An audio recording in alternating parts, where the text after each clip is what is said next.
Hello and welcome back to another one of my occasional videos in which I talk about some of the latest Lethbridge-Stewart books. I think I will eventually go back and do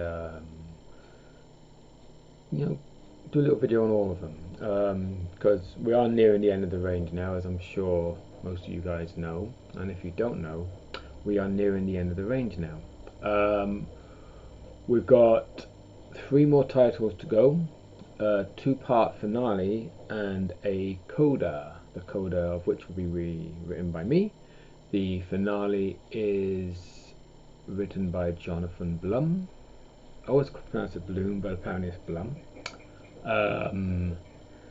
But the penultimate novel, because the coda isn't really the finale, so the pre-finale is the book I want to talk about briefly today.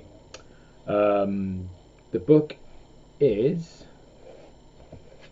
It Came from the Isle of Man, written by John Peel.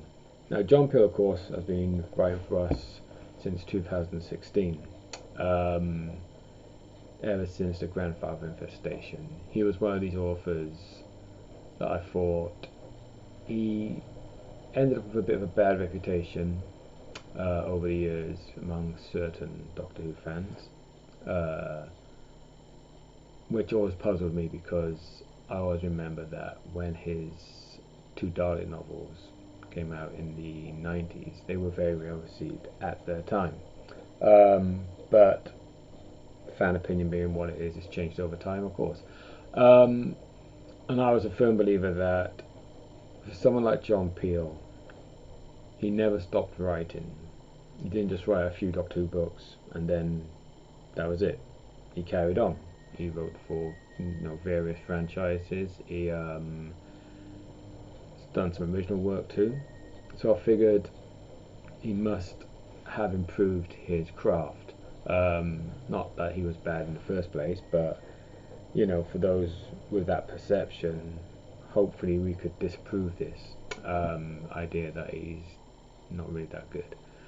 Needless to say, he did Grandfather Infestation for us, and frankly it was brilliant. It was exactly what I wanted, what I hoped it would be, so no complaints from me. So much so, in fact, that I ended up using him a few more times for Lethbridge-Stewart, and he's written some Lucy Wilson, he's written quite a few things for us. He's written like Travels in Wales. He's dipped his toe in pretty much everything. So when it came to deciding who I was going to use for the finales, to wrap the series up, John Peel was absolutely right up there because he was there at the beginning. He really helped us establish the 5th, so it seemed logical for him to do one of the stories that wrapped it all up, and that was It Came from the Isle of Man. Obviously I'm going to say it's a good book. The reason I say it's a good book is because it picks up on a few threads from 2 of John's previous novels, Grandfather Infestation and On His Majesty's National Service. Characters from both reappear. The characters that reappear from Grandfather, narratively, it's only been about 4 years, and they've been mentioned since, so it's not like we'll actually have forgotten about them. For the characters who reappear from On His Majesty's National Service,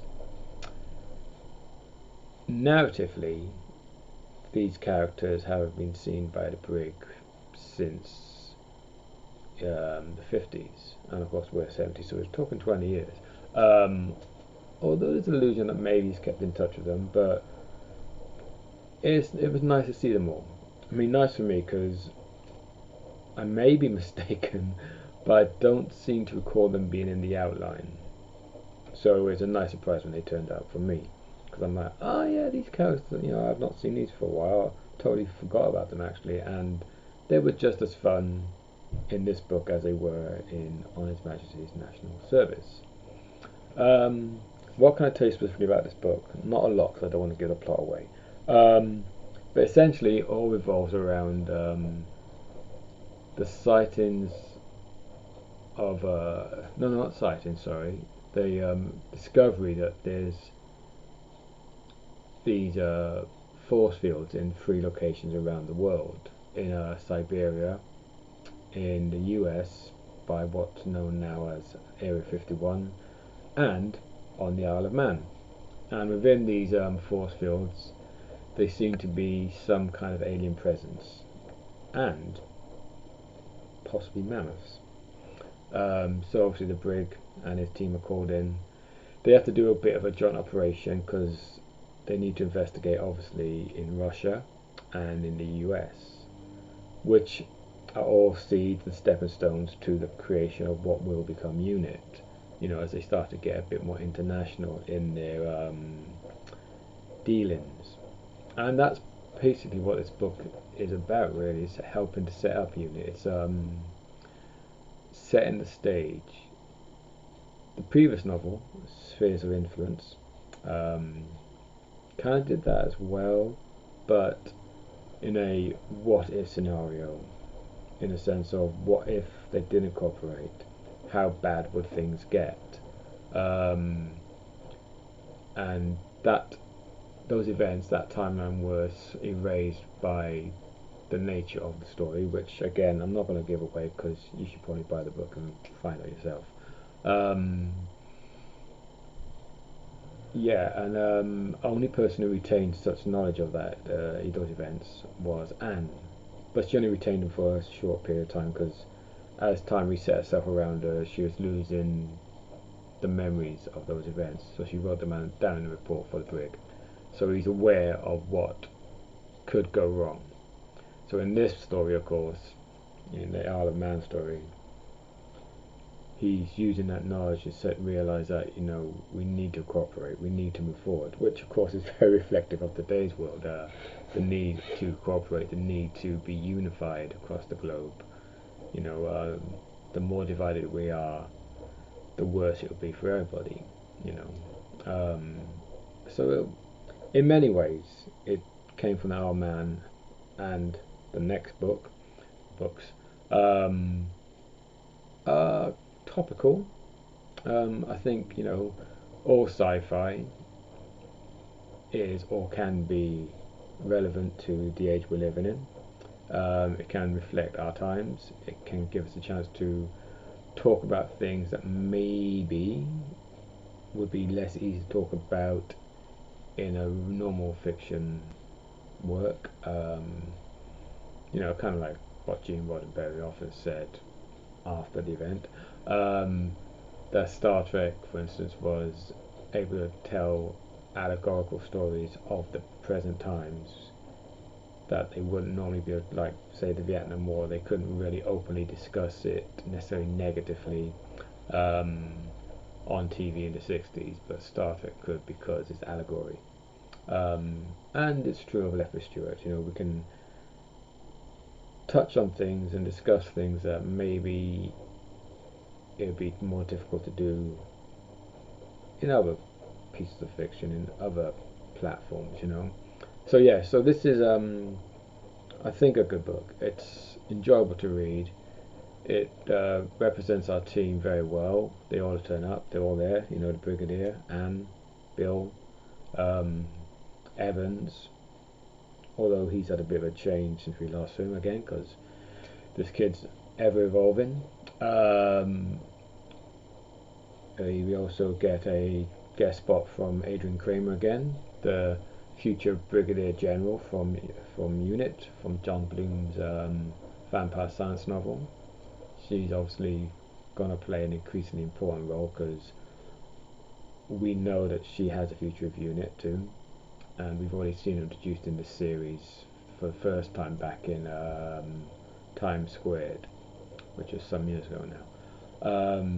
So it's nice to have her back. Who else appears in this? I believe we get another appearance of Peyton Bryden, the industrialist who kind of funds the fifth for his own ends, frankly. Who, lest we forget, is also the father of Doris, future wife and ex-fling of the Brig, which I'm sure will come in important at some point. So yes, I recommend this one. Another great cover by Paul Cook with Action Brigadier on it, as you can see, and a poor squiddy thing attacking a little mink whale, and although you'd have to look in the thing, but up in the corner here, there's a, shall we say, a hint at something else that's going on in the story, which again I'd kind of forgotten about until I read the book, and I was like, oh yeah, that's right, we decided blah blah blah blah blah. It's funny with these books because I approve these outlines often. It could be a year, it could be longer before the book's delivered, and obviously I've worked on various other books in the meantime, so sometimes I forget the finer details that were agreed upon. So it's often a nice surprise, even though I'm familiar with the story and I'm the editor. It's a nice surprise to read them as an editor. Like, oh yeah, I completely forgot about that. So if I'm surprised, then hopefully you read it with nothing about it. You'll be very surprised. So yes, do pick up this book. I think you can sort of read alone if you've not read the entire series, but obviously if you follow the series you get more from it. But you should be able to read it as pieces of related fiction without full knowledge of this series. In other news, just briefly, it's been announced today that we're doing another hardback, illustrated hardback reissue of an earlier novel, which just so happens to be John Peel's Grandfather Infestation. Aptly, since it's kind of a setup for much of this book we were just discussing. So yeah, I'll put a link below. Get your pre-orders there. It's got a wonderful new cover by Martin Baines, featuring Colin Howard's grandfathers that he designed for the original cover, and it's illustrated internally by Martin. So it's just like with Beast of Fang Rock, it's going to be a great product, and it looks fantastic.